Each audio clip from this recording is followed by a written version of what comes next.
Yo, what's up mga kawanabis? Let's go! Sobrang excited ako ngayong araw mga kawanabis. Sa mga hindi po nakakaalam na user ni Lalamove, check nyo yung Lalamove app nyo. Meron kayong makikita dyang feature na Lala Ride. Ayan. Pwede na pong magsakay ng tao sa Lalamove. Meron na siyang ride hailing mga kawanabis. At sobrang nakakatuwa dahil sa wakas is dirinig na ni Lalamove yung hiling natin mga Lalamove partners na sana magkaroon na ng ride hailing. So, kung matatandaan nyo sa mga previous vlog natin is meron tayong mga customer na nag-i-insist sila na sumakay sa sasakyan natin, which is bawal mga kawanabis. And yan na nga, at ang kagandaan pa dyan mga kawanabis, open ngayon ang application kay Lalamove. Nakita nyo naman, nakasasakyan tayo ngayon. Dahil pumunta tayo ngayon ng Lalamove office para mag-inquire kung paano ba maipasok itong sasakyan natin. So, tatanungin natin, gaano ba katagal yung process? Ano ba yung mga requirements? Anong mga sasakyan yung pwede? Basta, samahan nyo ako. Let's go mga kawanabis!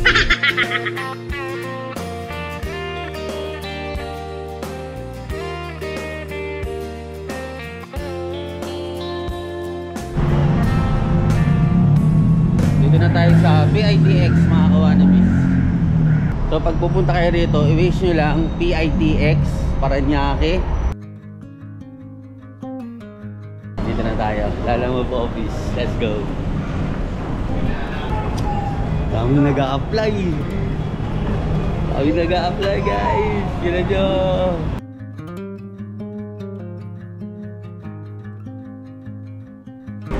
Punong-puno sa Lalamove office ngayon. Oy, boss. Alright guys, welcome to Gandang Umaga. Eto, andito na tayo sa Lalamove office and kasama nga natin si Sir Jeans. Sir, nice to meet you. My name is Julio Pabian. How are you? I'm good sir, thank you. Yun. And good morning po. Huwag na tayo magpaligay-ligay, itanong na natin kung ano yung mga kailangan gawin, okay?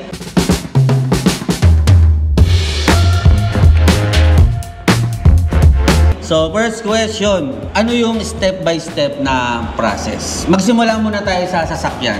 Okay, sir. Yeah. For the step-by-step process on Lalamove ride hailing, sa Lalamove driver app, may makikita tayong ano doon, sa profile tab.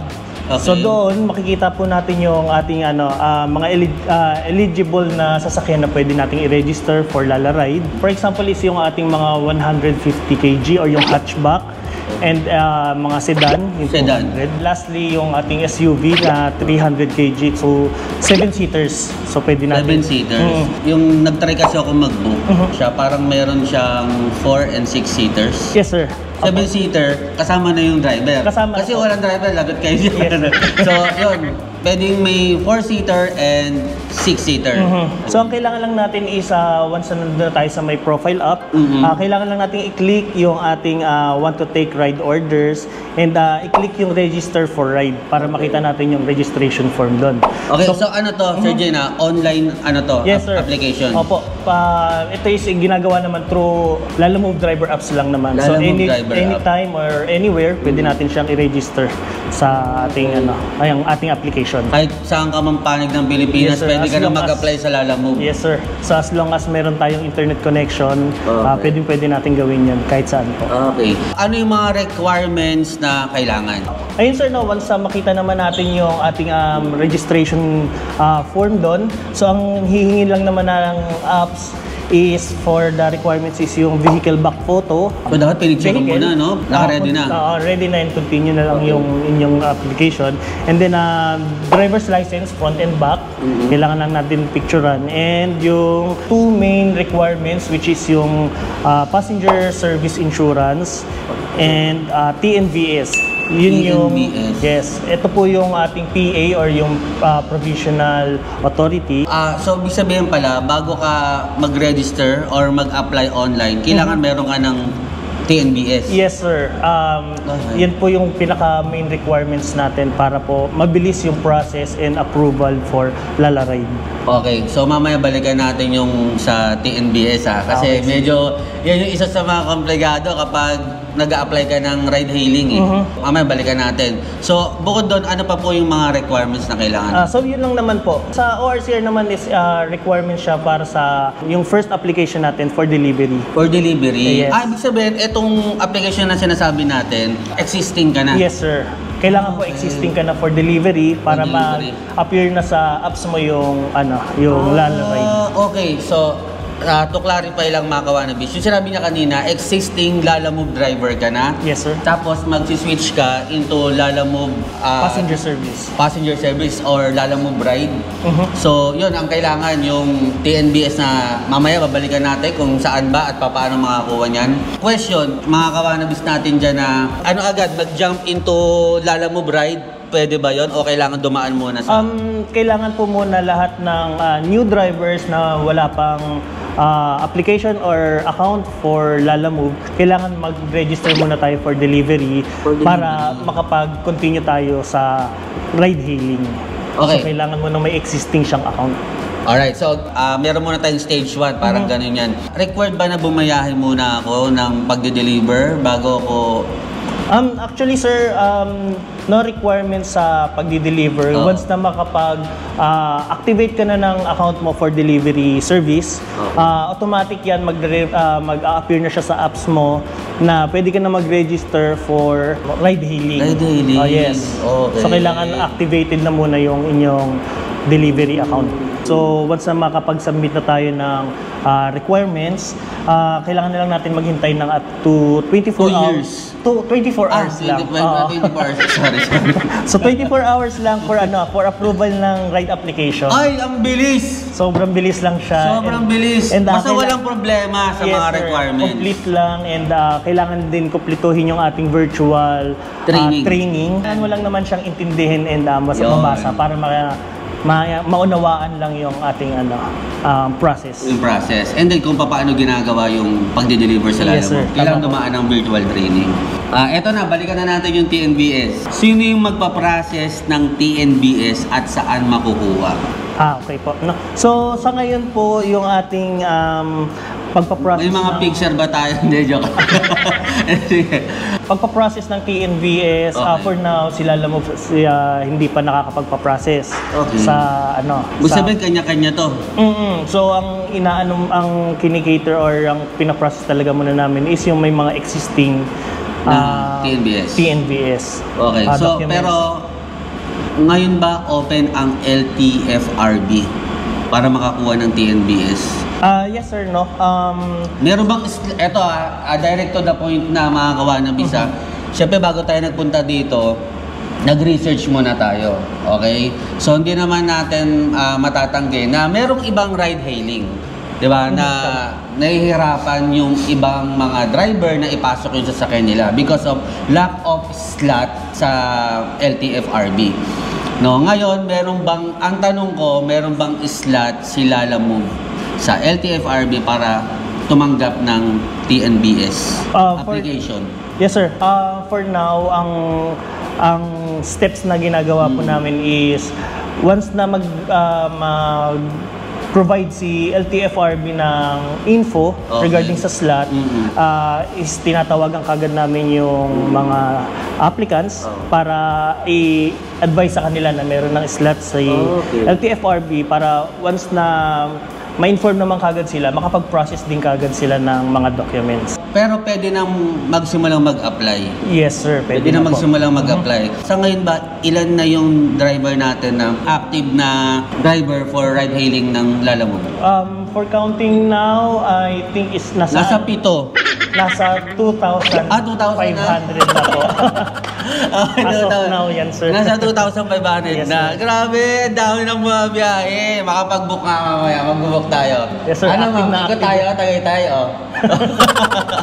Ang dami na palang mga biyahe ngayon, mga kawanabis. Opo. As per Sir Jean, is pwede na mag-start, mag-apply ng TNBS. And then kapag may slot, automatically tatawagan kayo ni Lalamove para i-advise sila na meron ng slot. May slot na. Okay. So mga kawanabis, i-grab niyo yung opportunity na to kasi sa panahon ngayon mahirap talaga magbigay ng slot sa LTFRB. Kaya unahan nyo na. Diba? Tama po. Okay. Sana ba available yung ano natin, yung ride hailing natin? Is it buong Metro Manila lang or meron na ba tayo sa ibang lugar?